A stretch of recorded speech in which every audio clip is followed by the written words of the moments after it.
Thirsty crow. Once there was a crow.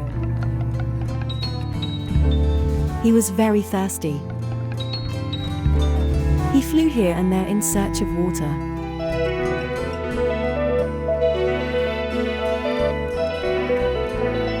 He saw a jug half full of water, but he could not drink it. He thought of a plan. He flew away. Suddenly he saw some stones on the ground. He put some stones into the water.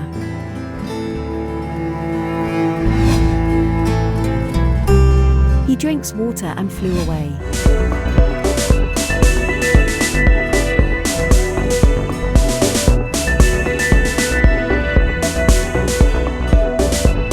Moral: God helps those who help themselves.